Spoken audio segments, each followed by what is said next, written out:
गौतम अडानी एक बार फिर मुश्किलों में फंसते हुए नजर आ रहे हैं। अमेरिका के फेडरल कोर्ट ने गौतम अडानी के खिलाफ अरेस्ट वारंट निकाल दिया है। जैसे ही ये खबर आई तो जंगलों में किसी आग की तरह फैल गई। शेयर मार्केट में अडानी ग्रुप के शेयर्स पटकनी खाने लगे। मीडिया रिपोर्ट्स की माने तो सिर्फ एक दिन में ही अडानी की जो करोड़ों की संपत्ति थी उसको काफी ज्यादा नुकसान पहुंचा। ऐसे में सवाल कई हैं। सवाल ये कि अडानी ग्रुप ने अगर भारत में किसी अधिकारी को रिश्वत दी तो अमेरिका में उन पर क्यों आरोप लग रहे हैं और अरेस्ट वारंट क्यों निकाला गया है। इस अरेस्ट वारंट के बाद क्या अमेरिका से अधिकारी भारत आकर अडानी को गिरफ्तार कर लेंगे? इन सभी सवालों के जवाब इस वीडियो में जानने की कोशिश करते हैं। मेरा नाम है सैयद सोबान, आप देख रहे हैं स्विच। आसान भाषा में इस पूरे मामले को समझें तो गौतम अडानी पर आरोप है कि एक कॉन्ट्रैक्ट पाने के लिए उन्होंने भारत में अधिकारियों को रिश्वत दी।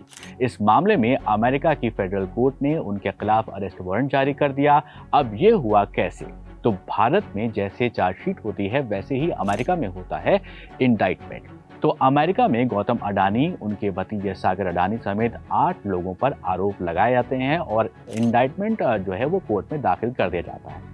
जो आरोप लगे हैं उसमें सबसे बड़ा आरोप ये है कि इन्होंने भारत में एक सोलर एनर्जी का कॉन्ट्रैक्ट पाने के लिए सरकारी अफसरों को $26.5 करोड़ यानी कि भारतीय रुपए में देखा जाए तो करीब 2200 करोड़ रुपए की रिश्वत ऑफर की थी। अमेरिका में एक कमीशन है जिसका नाम है SEC यानी कि सिक्योरिटी एंड एक्सचेंज कमीशन।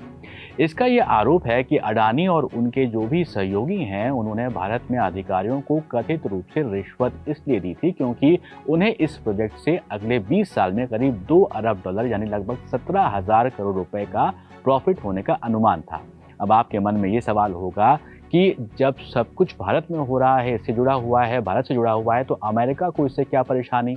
तो एक लाइन में इसका जवाब यह है कि अडानी ग्रुप ने अमेरिकन इन्वेस्टर से इस बात को छुपाया था कि वो भारत में इस प्रोजेक्ट को पाने के लिए रिश्वत दे रहे हैं। काफ़ी ज़्यादा ट्रांसपेरेंट वहाँ पर रखना होता है सारी बातों को।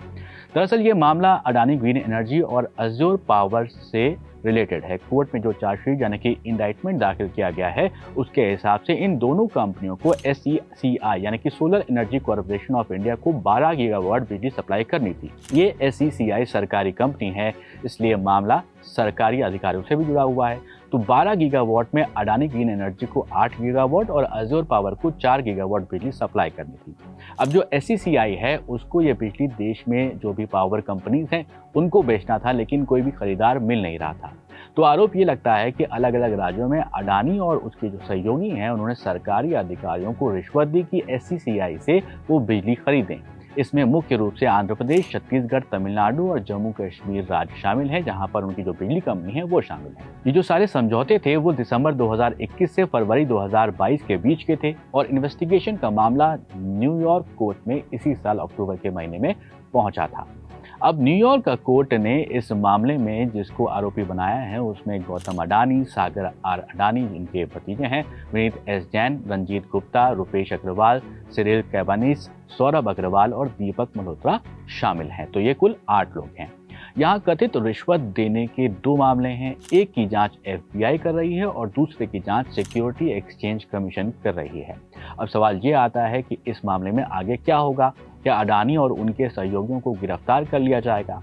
वैसे अडानी ग्रुप ने इस सभी जो आरोप लगे हैं उनके ऊपर उसे सिरे से खारिज कर दिया है। साथ ही इस मामले में कानूनी कार्रवाई भी अडानी ग्रुप ने करने की बात कही है। वैसे आपको ये भी बता दें कि इंडाइटमेंट आते ही आरोपी जो भी होता है उसके खिलाफ अरेस्ट वारंट जारी हो जाता है, जैसा इस केस में भी हुआ है। इसके बाद आरोपी को खुद या फिर वकील के जरिए अपना जो पक्ष है वो रखना होता है। वैसे समाचार एजेंसी रॉयटर्स के मुताबिक देखा जाए तो गौतम अडानी अभी तक अमेरिकी अदालत में पेश नहीं हुए हैं और उन्होंने किसी भी आरोप पर अपनी सफाई नहीं दी है। अगर उन्हें अमेरिका लाया जाता है या वो खुद वहां जाकर सरेंडर करते हैं तो उनके वकील आरोपों का जवाब देने और चुनौती देने का विकल्प चुन सकते हैं। इसके अलावा वो प्रोसिक्यूटर्स के साथ किसी समझौते पर भी बातचीत कर सकते हैं, लेकिन ऐसा होना इस बात पर भी निर्भर करेगा कि प्रोसिक्यूटर इसके लिए तैयार हैं या फिर वो इसके लिए तैयार नहीं हैं। इस मामले की सुनवाई जल्द शुरू होने की संभावना अभी तक तो नहीं नजर आती है। रॉयटर्स का कहना है कि कानूनी प्रक्रिया में देरी हो सकती है क्योंकि इसमें एविडेंस पर सवाल उठाए जा सकते हैं और ये भी इम्पोर्टेंट है कि अडानी और उनके सहयोगियों के लिए अलग अलग सुनवाई यहाँ पर हो सकती है। फिलहाल इस वीडियो में इतना ही। आप हो सकता है कि यहाँ पर समझ गए होंगे कि पूरा मामला क्या है और आगे क्या होने वाला है इस मामले में। आपकी क्या राय है इस मामले को लेकर ज़रूर कमेंट बॉक्स में बताइएगा और ऐसे ही वीडियो के लिए आप देखते रहिए स्विच।